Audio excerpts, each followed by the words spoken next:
चीज़ ये है कि अपने जज्बात के हवाले से अपने आप को अंडरस्टैंड करें, क्योंकि अल्लाह ताला ने हमें जज्बात भी दिए हैं और ये जज्बात जो हैं प्रायोरिटी ले जाते हैं। जब जज्बात ओवरवेल्म हो जाते हैं तो वो हमारे रवैयों पे, हमारे बिहेवियर पे और हमारे दूसरों के साथ इंटरेक्शन पे बहुत असरअंदाज हो जाते हैं। सही। तो हमें उन जज्बात के हवाले से उनको अहमियत देनी चाहिए, उनको पसे पुश्त नहीं डालना चाहिए। सही। अहमियत कैसे देंगे हम? जैसे हमें सर दर्द हो तो हम उसको अहमियत देते हैं, बुखार हो तो उसको अहमियत देते हैं, लेकिन जब हमें गुस्सा होता है तो हमें उसको अहमियत देने की ज़रूरत है, या गम होता है तो उसको अहमियत, उसके लिए भी हमें किसी डॉक्टर के पास, साइकोलॉजिस्ट के पास जाने की ज़रूरत होती है या काउंसलर के पास जाने की ज़रूरत होती है। बचत पॉलिसी अपनाते हैं ना हम, उस बारे में हम समझ के अगर हमें कोई जहनी तकलीफ़ है या हमें कोई जज्बाती मसला दरपेश है तो हम समझते हैं कि अगर हम किसी साइकोलॉजिस्ट के पास गए तो ये कोई पागलपन की निशानी होगी या ये कोई गलती होगी, ये दुनिया क्या कहेगी। तो जिस चीज़ को हम छुपा लेते हैं उस चीज़ को हम फिर दुरुस्त नहीं करते, कबूल नहीं करते। बिल्कुल सही। रिजवान साहब अस्सलाम वालेकुम। वालेकुम सलाम। फरमाइए। मेरा नाम रिजवान है जी।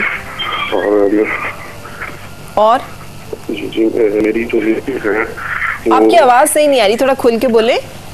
जो मेरी वाइफ है वो नाराज है, ठीक है। मेरी वो नाराजगी वो अपनी वजह से गई वहाँ पे, ठीक है।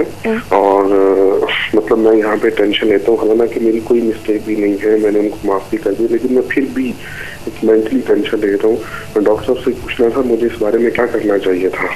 आपको समझ आ गई बात क्या है? कुछ बात समझ में आई है, वो कि मेरी वाइफ मुझसे नाराज़ हैं, या तो मुझे ये समझ आया, दूसरी बात समझ आई है कि वो माफ़ी मांगी लेकिन वो मुझे माफ़ नहीं कर रही और मैं इस चीज़ की बहुत टेंशन लेती हूँ। आपने यही बिल्कुल नहीं है।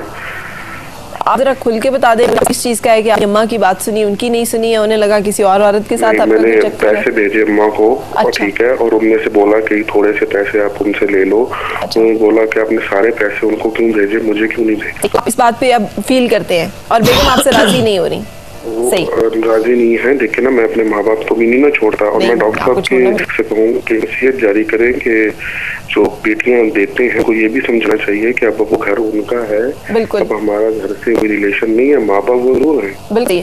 आप साथ रहे डॉक्टर साहब, अब समझ आ गई आपको सारी कहानी। मतलब रोज सुनते हैं ना कि जो बीवी और माँ के दरमियान एक शख्स फंसा होता है, इतनी मुश्किलात में होता है, और यहाँ इनकी ये काफ़ी नर्वस थे और उनसे बात नहीं हो रही थी। तो इसका मतलब है कि जब भी ये बात करते हैं ये थोड़ा नर्वस हो जाते हैं।